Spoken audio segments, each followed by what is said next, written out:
vento do Espírito já está soprando nesse lugar.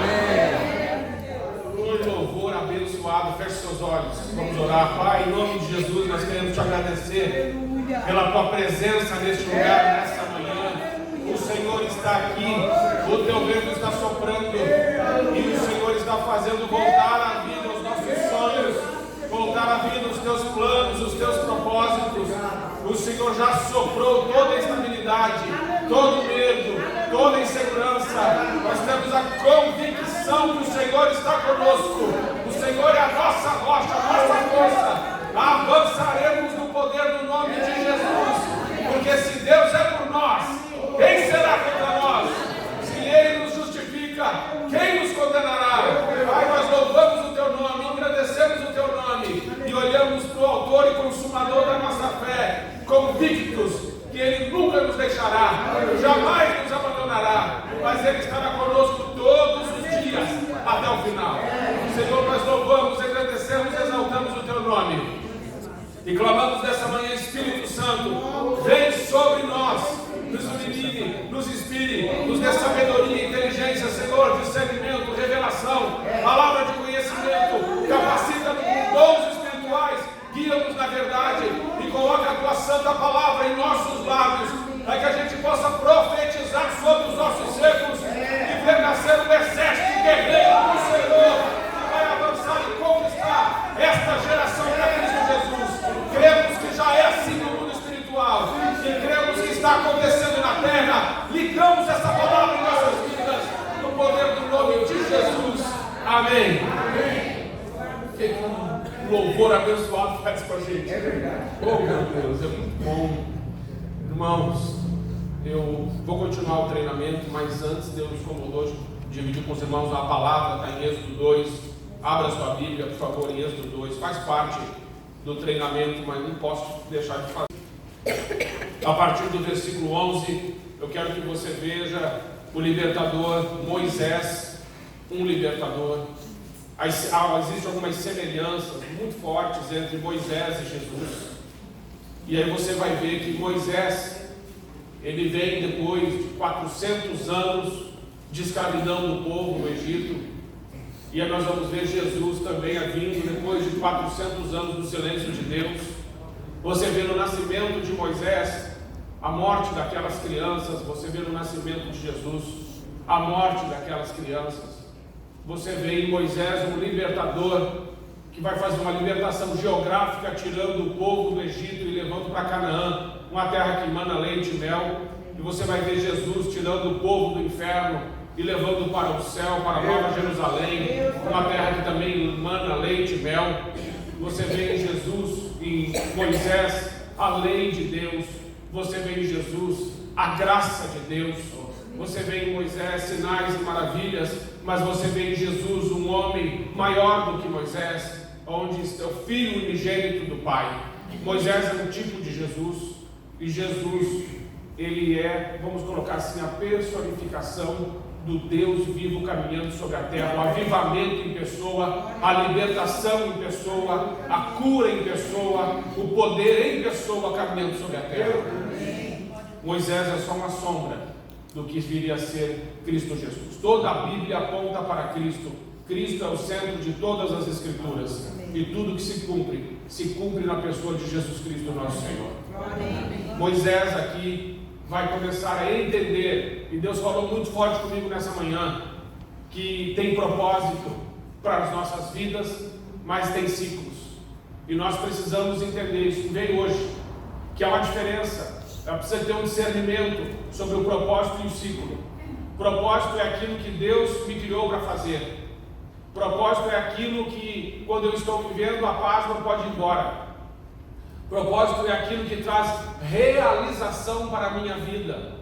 Propósito é muito maior que a felicidade. A felicidade, você não precisa nem de Deus.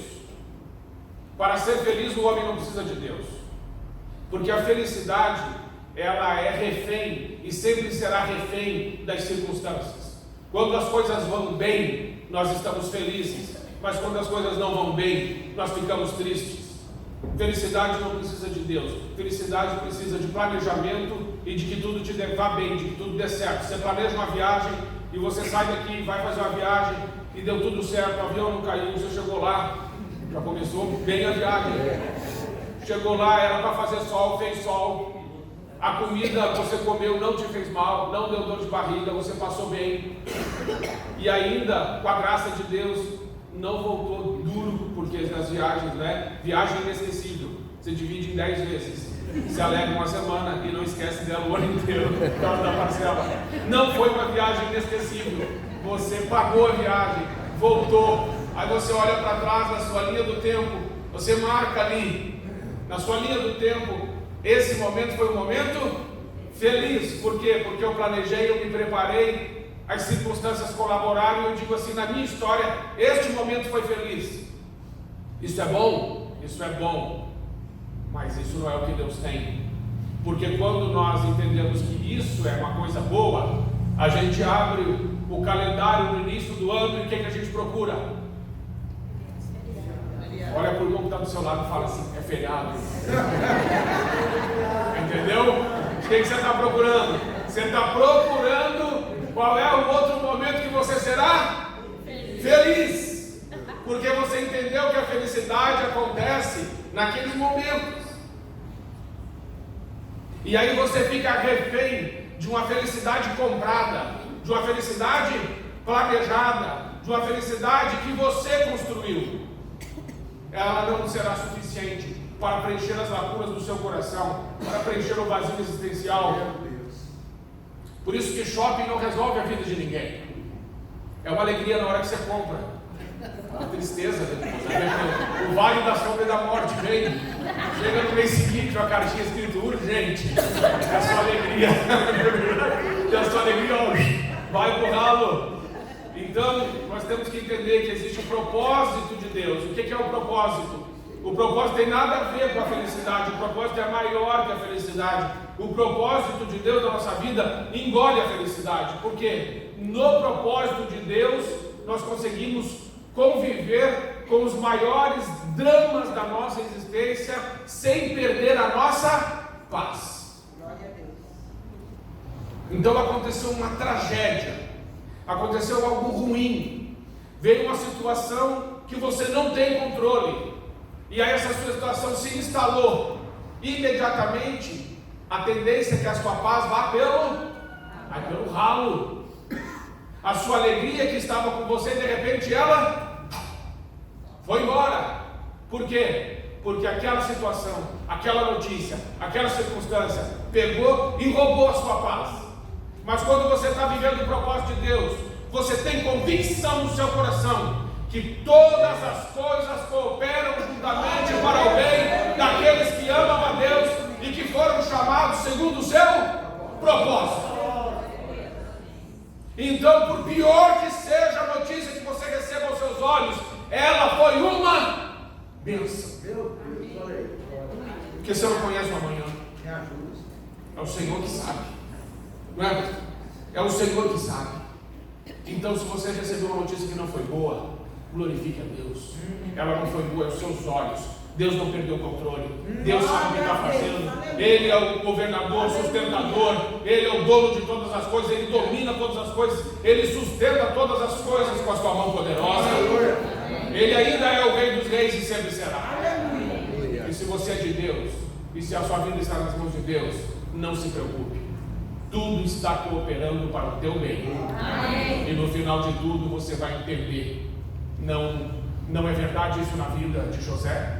No final da sua vida, lá em Gênesis 49, 50, ele vai falar: agora eu entendi porque eu passei por tudo isso.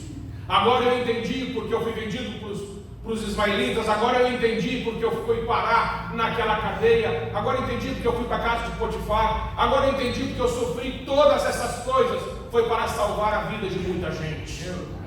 Às vezes nós vamos entender o propósito da nossa vida, não é no início, não é nem no meio, será lá no final. Não importa em que momento da tua história você vai entender o propósito da sua vida, ainda que você não esteja entendendo agora, mantenha-se fiel, porque Deus é fiel para fazer cumprir os planos deles na sua vida. Então não fique em crise se você ainda não entendeu o propósito. José também não tinha entendido. Mas não é porque ele não tinha entendido que ele não deixou de ser fiel. Não é porque ele não tinha entendido que ele negociou os princípios e valores. Não é porque ele não tinha entendido que ele pegou atalhos. Um homem de caráter, ainda que não entenda nada do que está acontecendo, Deus fará cumprir a sua santa vontade. E no fim, ele entenderá que Deus é por ele. Amém. Amém, irmão? Amém. Então não se preocupe. Pastor, ainda não discerniu o propósito de Deus para a minha vida. Não se preocupe. Mantenha-se fiel. Mantenha adorando. Mantenha louvando. Zacarias e Isabel não estavam orando, pedindo a Deus um filho, e eles já estavam velhos e o filho não tinha vindo. Zacarias e Isabel, homem e mulher de Deus, mas Deus não respondeu. Deus não deu o filho. Somente na velhice eles receberam um filho. Se Deus tivesse dado aquilo que eles queriam, no tempo que eles queriam, eles tinham recebido um filho.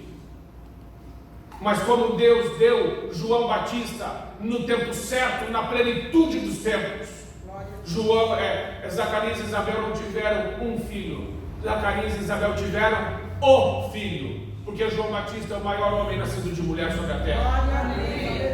É melhor esperar.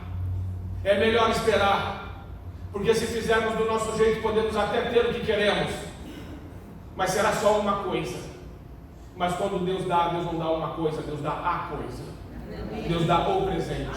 Deus dá a bênção. Uma bênção você pode até roubar, você pode até pegar, você pode até insistir. Mas quando você espera no Senhor, Ele renova as suas forças. Ele te levanta. Ele te abençoa. E a bênção, ela transborda. Ela é recalcada, sacudida, transbordante. Amém, irmão? Você entende que tem um tempo certo? Então veja, ali no Êxodo 2:11, o que está acontecendo? Deus não tinha um plano para a vida de Moisés, um propósito? Tinha. Mas até os 40 anos de idade, Moisés não estava vivendo o propósito para o qual Deus o chamou. Até aqui os olhos dele não tinham sido abertos ainda. Nós vamos ver que os olhos de Moisés é aberto no versículo 11 em diante. Ele começa a ver. Veja ali, certo dia, sendo Moisés já adulto, foi ao lugar onde estavam os seus irmãos hebreus e descobriu, ou seja, ele viu como era pesado o trabalho que realizava. Com 40 anos de idade, os olhos de Moisés se abrem. Deus tem um propósito, mas existe um ciclo. Veja Jesus até os 30 anos de idade. Só que a diferença de Jesus é que Jesus sabe o propósito e Jesus sabe o fechamento e início de ciclo. Alguém chamou Jesus para ser batizado? Ou Jesus foi? Jesus foi. Por que Jesus foi? Porque Jesus sabe o propósito e Jesus sabe quando inicia e fecha o ciclo. E ele entendeu, agora até aqui terminou. Terminou o ciclo onde eu fico no anonimato. Terminou o ciclo onde eu fico debaixo da submissão dos meus pais. Terminou o ciclo que eu estou vivendo aqui na minha casa. Esse ciclo acabou. Agora vai iniciar um novo ciclo. E ele vai até João Batista. Não é João Batista que vai até ele. Não é João Batista que diz, chegou a hora de batizar o Jesus. Jesus diz assim, João Batista, chegou a hora. João Batista, Senhor, eu não sou digno nem de desatar as correias das tuas sandálias. E Jesus diz assim, faz isso, Senhor, porque agora é a hora. E João Batista, sim, Senhor, vou fazer como o Senhor mandou. E aí Jesus inicia o seu ministério público. E aí nós vamos para João 17, versículo 1. Sobretudo, versículo 1. E no versículo 1 está escrito assim, Pai, é chegada a hora. Sabe o que significa essa hora? Hora significa tempo que se conclui, ciclo que se fecha, florescer, brotar. Jesus está dizendo assim, Pai, agora chegou o fechamento de um ciclo e o início de outro, porque no João 17,4 está escrito assim, Pai, eu terminei, eu concluí, está consumada toda a obra que o Senhor me deu para eu fazer, está lá no versículo 4, eu concluí, e agora terminando a obra que o Senhor me deu para fazer, eu glorifico o teu nome. E Jesus está dizendo assim para o Pai, Pai, chegou a hora. Foi o pai que disse para Jesus: Jesus, meu filho, está na hora de você parar. Acabou. Não, quem teve o discernimento que o tempo terminou e um novo ciclo se inicia? Jesus. Ele diz: Pai, é chegada a hora. Precisamos pedir para Deus que nos dê discernimento profético do momento presente. Um discernimento de entender quando um ciclo se fecha e o outro se inicia. E ali Jesus diz para Deus Pai: Pai, eu já terminei. E aí ele inicia um novo ciclo. Que novo ciclo é agora? Cruz. Depois de João 17:1, Jesus está indo para onde? Para a cruz. E iniciando o ciclo da cruz, ele sofre de novo, vai para o Getsemane e diz: Senhor, Pai, se pode, passa de mim esse cálice, mas não seja feita a minha vontade, seja feita a sua vontade. E aí o pai diz assim: meu filho, minha vontade é essa mesmo. E Jesus vai para a cruz. E ninguém tirou a vida de Jesus, Jesus deu a sua vida. E na cruz, quando ele diz assim: está consumado, quem é que diz que o momento da cruz acabou? Foi o pai ou foi o filho? Foi o filho. O filho disse: Pai, encerrei aqui na cruz também. Está consumado. E tendo dito está consumado, expirou. Ele entregou a sua vida por nós. Ele sabia exatamente o que estava fazendo. Ele sabia exatamente o propósito da sua existência. E ele sabia exatamente quando iniciava e fechava um ciclo na sua história. E aí Jesus é assunto aos céus. E ele inicia um novo ciclo. O ciclo onde ele envia o Espírito Santo. E o Espírito Santo está sobre a igreja.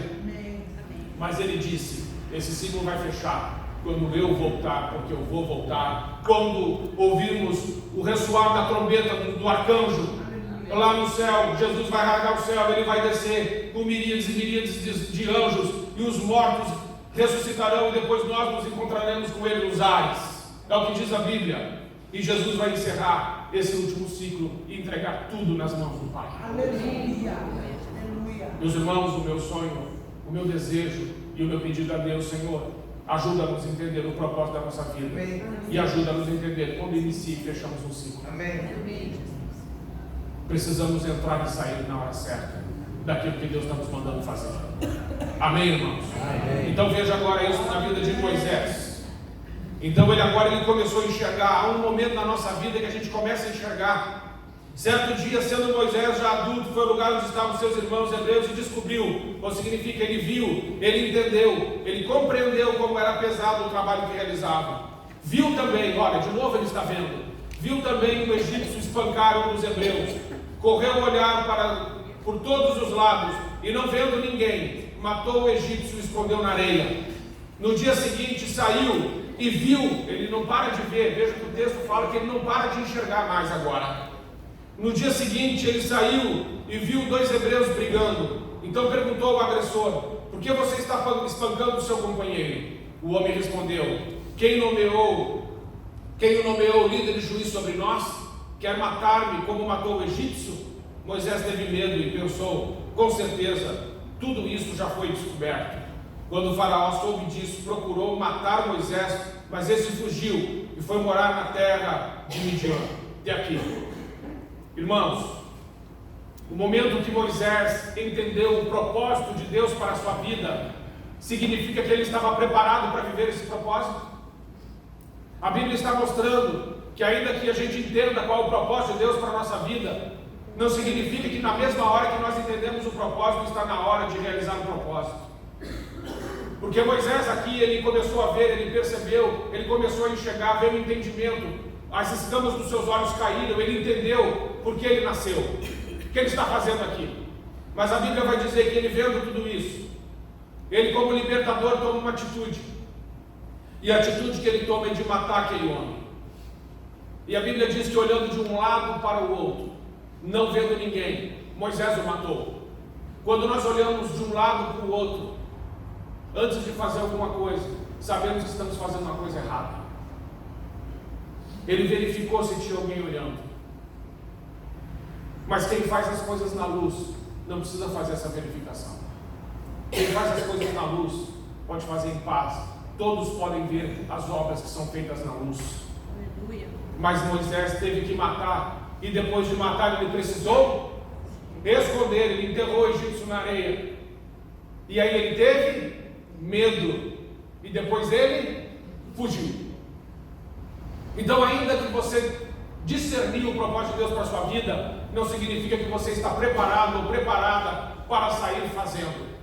Ainda que você entendeu que você só foi chamado para ser um libertador, alguém que vai agir na área de libertação, no ministério de libertação, você entendeu algumas coisas sobre o ministério e sobre a autoridade que Deus te deu, não significa que hoje ou amanhã você pode sair fazendo do seu jeito e no seu tempo.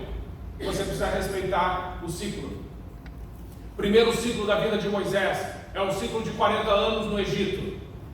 É um ciclo onde ele viveu no Egito. O Egito é símbolo de mundo. Faraó é símbolo de Satanás.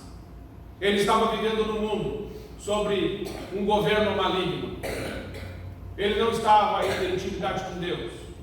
Ele estava debaixo de um jugo do mundo de Faraó. Por isso ele não agiu do jeito de um homem de Deus. Ele agiu do seu jeito. Ele agiu na sua força. E ele agiu no seu tempo. O propósito era esse, mas o tempo não era esse. A coisa certa na hora errada, irmãos, não adianta de nada. A coisa certa tem que ser feita na hora certa. A coisa certa é libertar, mas é agora?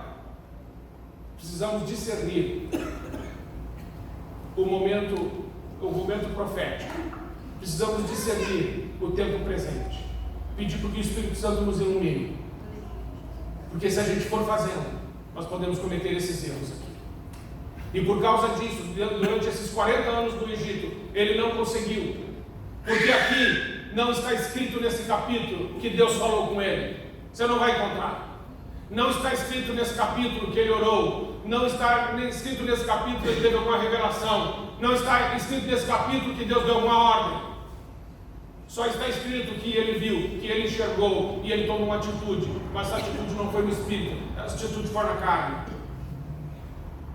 Então nós não podemos justificar atitudes que nós tomamos, porque estamos pensando, é a propósito de Deus. É a propósito de Deus sim, mas é o tempo? É o propósito de Deus sim, mas é a hora? E aí esse homem sentiu medo.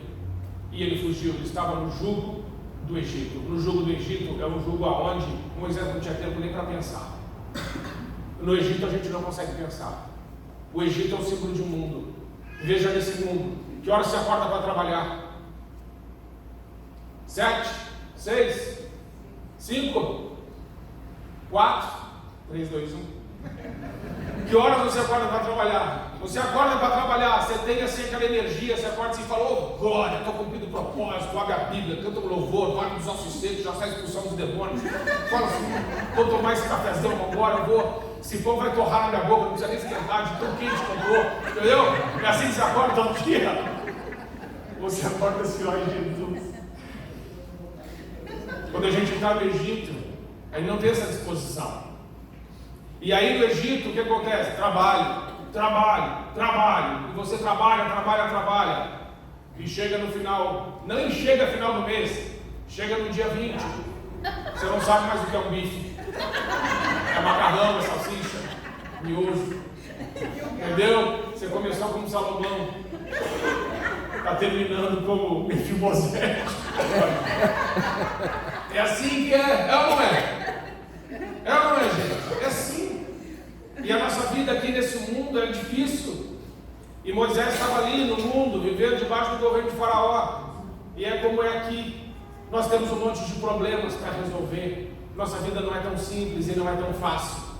E essas coisas, irmãos, de trabalho, boleto para pagar, compromisso que tem que dar conta, situações que você precisa administrar dentro da sua casa, confusões, como se não bastasse tudo isso, ainda chega em casa, tem um ADR com o cônjuge, beleza? Não é? Aí você, os filhos, nem todos ficam falando sim senhora, papai, mamãe, esse é o meu modelo, eu te amo, tão bom te obedecer. É assim? Nem sempre, quase nunca. E aí, que tempo você tem para pensar no propósito e no ciclo? Mas é necessário, irmãos, e nós vamos ver que quando nós não conseguimos ter tempo para pensar no propósito e no ciclo, Deus mesmo vai preparar um tempo para nós, um tempo de reflexão, um tempo onde nós podemos buscar sentido, significado e propósito da nossa existência, um tempo onde nós vamos discernir a vocação que Deus nos deu, um tempo onde nós vamos entender o que precisamos fazer para glorificar a Deus. E nós vamos ver que Deus faz isso na vida de Moisés, porque tudo que acontece aqui também é permissão do Altíssimo. Agora veja o Êxodo 3. Então no Êxodo 2 nós vimos que Moisés, fugindo, foi para onde? Para o deserto de Midian. Onde, meus irmãos, que nós começamos a pensar sobre a vida e sobre o que Deus tem para nós? Onde? No jardim do Éden ou no deserto? Pensa aí. Onde você faz as suas orações mais sinceras, mais verdadeiras, mais poderosas? No monte ou no vale? No deserto. Aonde foi que Jonas fez a única oração que prestou naquele livro? No ventre da baleia. Que as outras orações que ele fez, misericórdia. Ainda bem que Deus não atendeu. Melhor para mim é morrer do que viver. Deus podia dizer assim, tá bom, morre. Ele não atendeu as orações de Jonas. Ele só atendeu a oração do vale, graças a Deus. A gente faz tanta oração às vezes que não deveria ter feito, motivada pelo nosso coração que é enganoso. Mas aí você vê que ele foi para o deserto por causa dos erros que ele mesmo cometeu. Mas nesse deserto, quando vamos para o deserto é um lugar onde Deus forja o nosso caráter. Deserto é um lugar de reflexão, em busca de sentido, de significado. No deserto, um homem fraco se torna forte. No deserto, um homem que não tinha relacionamento com Deus se torna íntimo de Deus e amigo de Deus. No deserto, o homem não tem, como que fala? Essas coisas que sobram, você não tem conforto. No deserto não tem conforto. O deserto, ele é quente de dia, ele é frio de noite. No deserto não tem playground. Deserto é um lugar árido, é um lugar perigoso, é um lugar inóspito, é um lugar difícil. Mas é nesse lugar que Deus forja o caráter de homens e mulheres de Deus. Deserto na vida de quem tem propósito nunca irá matá-lo, simplesmente irá treiná-lo, prepará-lo para vencer nessa vida em nome de Jesus. Então não chore pelos seus desertos, chore no deserto, porque depois que Deus te tirar de lá, você vai sorrir junto com Ele. E mesmo no deserto, Deus é conosco. Ainda no deserto Ele está nos ensinando, falando, orientando, direcionando e mostrando que quem manda é Ele. Então o controle é Ele. E graças a Deus que é Ele, irmãos. E graças a Deus pelos nossos desertos e pelos nossos vales. Porque ainda que andemos no vale da sombra e da morte, não temos medo. O Senhor está conosco. Então veja que Moisés foi. E agora Moisés, lá no 3, versículo 1, Moisés pastoreava o rebanho do seu sogro antes dos 40 anos no Egito. Quem era Moisés? Moisés era príncipe. Moisés era filho da filha de Faraó. Moisés era rico. Moisés tinha títulos. Moisés tinha posses. Mas quando um homem vai para o deserto, ele não tem títulos, ele não tem posses, ele não tem status, ele não tem conforto. Quando Moisés foi para o deserto, tudo que ele era, tudo que ele tinha, toda a sua estrutura foi para o ralo. E agora é só ele e Deus. O deserto tira os seus títulos. O deserto tira a maquiagem. O deserto tira o entretenimento. O deserto te põe face a face com o Altíssimo. E só ali, meus irmãos, é que nós vamos ser humildes. Porque Moisés não sabia quem era. Mas um homem, quando está diante de Deus, ele reconhece que ele é pobre, cego, nu, que ele não é nada, que ele é pó, que ele é um trapo de imundície. Suas obras são como trapo de imundície. Sabe o que é trapo de imundície? Trapo de imundície é as bandagens que cobriam as feridas de um leproso. O que serve um trapo desse? Já imaginou você descolando a bandagem de um leproso, daquela época onde a lepra era uma doença que não era tratada? Como que ficava aquele trapo? A Bíblia diz que as nossas obras diante de Deus é isso, aquilo ali. Nós não somos nada, irmãos. Mas quando Deus pode nos usar, então daí sim nós glorificamos o seu nome. Aí sim. Então o que Moisés estava fazendo no capítulo 2 é como um trapo de imundície. Mas o que vai acontecer a partir do capítulo 3 é para a glória de Deus. Nós precisamos viver essa transição de sairmos do mundo, do jugo de Faraó e do Egito, irmos ao deserto e no deserto sermos transformados pelo Espírito Santo. Porque Jesus não fez nada, absolutamente nada, antes de passar pelo deserto. E Jesus Cristo também é um libertador. Moisés foi para o deserto, mas Jesus também foi. Sem deserto não há vitória. A vitória, ela é construída no deserto. Então veja que Moisés pastoreava o rebanho do seu sogro. Jetro era sacerdote de Midian. Para onde Deus enviou Moisés? Tirou do mundo e enviou para onde? Para a igreja. Onde tem sacerdote, há uma? O pastor Jetro estava lá, esperando. Lembra quando você saiu do mundo? Lembra quando você se converteu? Lembra quando Deus te tirou do Egito, do domínio de Faraó, do entretenimento desse mundo, dos prazeres desse mundo e dos desejos deste mundo? E Ele te trouxe para a igreja? Lembra da sua conversão? Lembra do seu primeiro amor? Moisés agora sai do mundo e vai para a igreja. E Deus manda ele para o sacerdote Jetro. Um dia levou o rebanho para o outro lado do deserto e chegou a Horebe, o monte de Deus. Versículo 2. Ali o anjo do Senhor apareceu numa chama de fogo que saía do meio de uma sarça. Moisés viu que, embora a sarça estivesse em chamas, não era consumida pelo fogo. Que impressionante pessoa! Por que a sarça não queima? Vou ver isso de perto. Meus irmãos, aqui no deserto foi a primeira vez que Moisés viu um milagre. A sarça que não se queima. Onde nós vamos ver os milagres de Deus? É no deserto. É no deserto. Moisés viu um monte de coisas no capítulo 2, mas milagre ele viu no capítulo 3, porque ele já está no deserto. Ele já saiu do Egito. Uma sarça que queimava e não se consumia. O Senhor viu que ele se aproximava para observar. Então do meio da sarça o chamou: Moisés, Moisés, onde você e eu ouviremos a voz de Deus? No deserto. Os nossos ouvidos, quando estamos no mundo ou no entretenimento, estão tampados para Deus.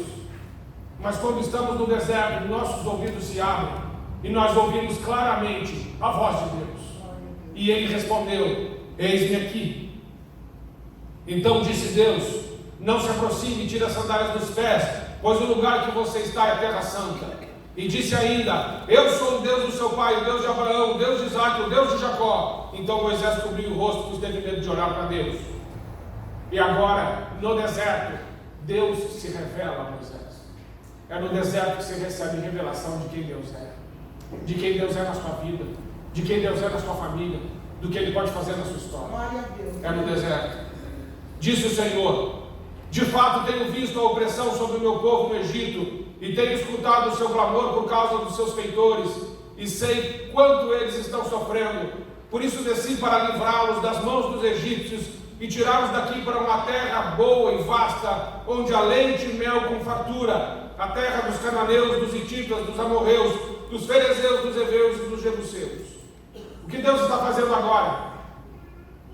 Deus está dividindo com Moisés o que está no seu coração. É no deserto que nós vemos o milagre. É no deserto que Deus se revela a nós. E é no deserto que Deus começa a dividir os seus planos conosco. Porque agora Moisés começa a conhecer o que está no coração de Deus. Pois agora o clamor dos israelitas chegou a mim, e tenho visto como os egípcios os oprimem. Vá agora, eu envio a Faraó para tirar do Egito o meu povo, os israelitas. Amados irmãos, Deus só não dividiu, mas Deus fez ele participar do seu plano. No deserto, ele viu o milagre. No deserto, ele viu a manifestação de Deus. No deserto, ele ouviu a voz de Deus. No deserto, ele ouviu o que estava no coração de Deus. No deserto, Deus fez ele participar do seu plano e o comissionou para ser um libertador. Deus afirmou: eu estarei com você, e esta é a prova que eu sou quem o envia. Quando você tirar o povo do Egito, vocês prestarão culto a Deus neste monte. E Deus ainda disse assim: você vai, Moisés, mas você não está sozinho. Eu estou com você. Meus irmãos, essa é a melhor parte. Ver a Deus, ouvir a Deus, ser comissionado por Deus é muito bom. Eu estarei com você. Irmão, se Deus estiver com você, pode sair da frente. Tanto é verdade que mais tarde Deus fala assim: não irei mais com esse povo, vou mandar um anjo. E Moisés já tinha aprendido. Ele disse: não, Senhor, se o Senhor não for, eu não irei. Ficamos aqui então, não vamos sair do lugar, só vou se o Senhor for. Irmãos, não vá a lugar nenhum sem Deus. Ficar em Jerusalém até que do alto sejais revestidos de poder. Tem muita gente que já decidiu sair sem o Espírito Santo. Vai chegar aonde? Vai fazer o quê? Fique em Jerusalém até que do alto sejais revestidos de poder. Não saia sem o Espírito Santo. Não saia sem a aprovação de Deus. Não saia sem a mão de Deus. Não saia sem o selo de Deus na sua vida.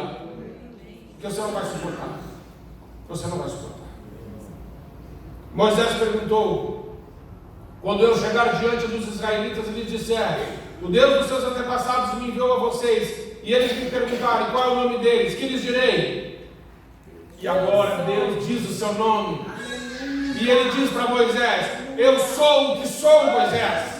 Deus revelou o seu próprio nome a Moisés: eu sou o que sou. Isso significa: Moisés, eu sou o que sou, eu sou absoluto, eu sou eterno, eu sou verdadeiro, eu sou bom, eu sou santo, eu sou fiel. Moisés, eu sou o que sou, eu sou o Deus Todo-Poderoso. Fica tranquilo, fique tranquila, fique tranquilo, porque o eu sou está com você. Jesus disse: eu sou o bom pastor, eu sou a porta, eu sou a ressurreição e a vida, eu sou o pão da vida, eu sou a luz do mundo. O eu sou disse: nunca te deixarei, jamais te abandonarei. Eis que estarei convosco todos os dias até o final. A promessa de Moisés para Moisés é feita para você e para mim, a mesma promessa. Nós também somos como Moisés, nós também somos libertadores, nós também recebemos o chamado de Deus, e aonde estiver o jugo do pecado, nós chegaremos e traremos a liberdade que há em Cristo Jesus. Por que, irmãos? Porque dentro de nós habita o Espírito Santo, e esse Espírito Santo, ele coloca nos nossos lábios palavras inspiradas, que são capazes de quebrar todo o jugo do inferno, palavras que edificam, que aperfeiçoam, que consolam, palavras que são capazes de trazer o céu para a terra. Você crê nisso? Amém. E para encerrar essa parte que eu tinha que falar, nós vamos ver que Moisés volta para o Egito. Ele vai fazer o que Deus mandou. Mas quando ele saiu do Egito, quantos homens ele tinha matado? Quantos, irmãos? Enterrou, escondeu e fugiu. Um homem sem Deus pode até conseguir fazer alguma coisa, mas isso não vai dar muito resultado. Mas quando ele volta àquele lugar, quando ele sai do mundo, se enche de Deus e volta para o mundo, ele volta para cumprir um propósito. Agora sim, o ciclo está se cumprindo na vida de Moisés. Passam-se mais 40 anos e Deus fecha o ciclo naqueles últimos 40 anos, que é Êxodo 3, e diz para Moisés: agora, Moisés, agora você vai voltar, porque agora você vai fazer a coisa certa na hora certa. Você vai cumprir o propósito, e agora o ciclo do deserto se fechou, e inicia-se o ciclo na vida de um libertador, o ciclo que você vai cumprir a minha vontade. Volta para lá. E ele volta para lá, ele obedece a Deus, e os sinais de Deus o acompanham. Mas no final de tudo, quando ele está saindo do Egito, Deus abre aquele mar, e agora Moisés, que tinha apenas matado um homem sem Deus, ele enterra um exército inteiro do faraó naquelas águas. Um homem sem Deus mata um homem com Deus mata um exército. Você crê nisso? Você com Deus pode destruir um exército inteiro de Satanás. Amém. Com Deus você é maioria. Com Deus você é mais que vencedor. Com Deus você pode todas as coisas. Com Deus ninguém pode te frear. Porque Ele diz: eu irei com você. Eu sou com você. No Salmo 18 de hoje: eu sou a tua rocha, eu sou o teu escudo, eu sou a tua força, eu sou o teu refúgio, eu sou o teu socorro, eu sou o teu libertador, teu amigo, teu pai, teu pastor. Amém. O Alfa e o Ômega, eu sou contigo. Amém, irmão? Amém. Tendo dito isso, eu quero fazer um apelo. Afinal de contas, é um treinamento de libertação que já virou uma pregação e agora já virou um culto. Deus sabe o que faz. Talvez você precisasse de menos informação e de mais da presença de Deus na sua vida. Deus sabe. Você precisa entender algumas coisas de Deus. Você tem um chamado. Você tem uma vocação. Não é só pastor que tem vocação nem missionário. Todo crente é um sacerdote de Deus. Todos.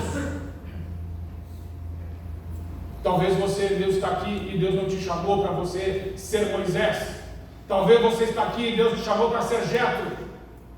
Porque se não tivesse um Jetro na vida de Moisés, também não tinha Moisés. 40 anos Jetro pagou o preço para aquele homem. E Jetro ficou esfregando Moisés e tirando as cracas dele.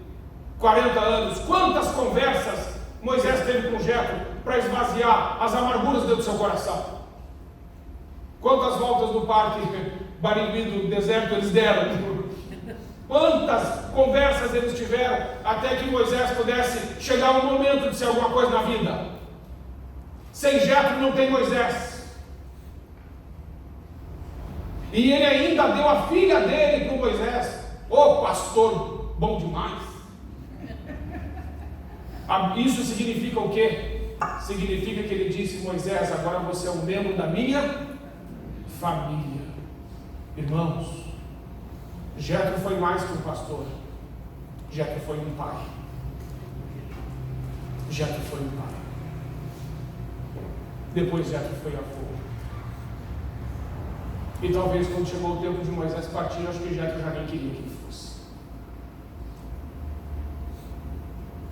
Não sei quem é você. Se você é Jetro, se você é Moisés, se você é uma Jetra. Não sei quem é você, mas eu sei que o Espírito Santo falou com você. E Ele quer te usar mais para a glória dele. Existem pessoas que precisam ser libertas de tantas coisas. Jetro não expulsou nenhum demônio de Moisés. Moisés só precisava de um amigo, de alguém que o amasse e investisse nele. Libertação é amar e investir no outro. Filhos precisam dos seus pais, sabiam? Você tem que ser Jetro para os seus filhos. Porque filhos que não têm Jetro não funcionam. Quem é você? O que precisa mudar na sua história? O que Deus pode fazer? Então, eu queria orar por você. Quero fazer um apelo aos pais que estão aqui. Quem é pai e mãe, seja pai e mãe biológico, espiritual, pai e mãe adotivo, não importa. Você é um Jetro. Deus precisa de você para levantar a próxima geração. Sabe o que significa 40 anos, irmãos? 40 anos significa uma geração.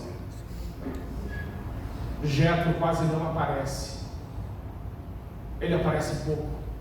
Quem aparece mesmo é Moisés. Mas quem pagou o preço foi Jetro. Meu Deus. Muitas vezes o seu discipulador, o seu pastor, não vão nem aparecer no ministério. Vai ser você. Mas se não fosse ele, você também não apareceria. Nós não somos nada, irmãos. Mas se os nossos filhos não forem melhores que nós, fracassamos. Eu disse ontem, se o sucesso parar em você, você foi um fracasso. O sucesso está na sucessão. Cuidado, para que você não tenha sucesso no que Deus não te chamou para fazer. Ter sucesso no que Deus não te chamou para fazer é fracasso. O que é fracasso? é ter sucesso naquilo que Deus não me chamou para fazer. Disse o missionário Juliano Vergara. Cuidado com o sucesso que você está buscando. Amém, irmão? Amém. Então eu quero chamar os pais que quiserem e entenderam. Eu preciso entender o propósito de Deus para a minha vida, eu preciso entender o ciclo, mas eu preciso enviar a próxima geração. Sabe por que os avivamentos não duram nada? Porque a chama se apaga, morre naquela geração. Morre porque não houve discipulado, não houve esse cuidado de ensinar o outro. Quanto tempo, irmãos, leva para formar um líder? Quanto tempo leva para fazer de um filho um homem? Quanto tempo leva para fazer de uma menina uma mulher? Quanto tempo? A vida inteira. O maior desafio de formar um líder, sabe qual é? Tempo. Sabe que nós não temos tempo. Tempo custa caro. A gente paga para não fazer, a gente paga para não ir, a gente paga para não estar. E tudo que nós temos sobrando no deserto, sabe o que é? Tempo. Então talvez você esteja aqui perguntando por que Deus me parou, por que eu estou desempregado, por que essa doença chegou. Porque Deus precisa do seu tempo para fazer alguma coisa na sua vida. E essa alguma coisa vai ser muito boa. Amém?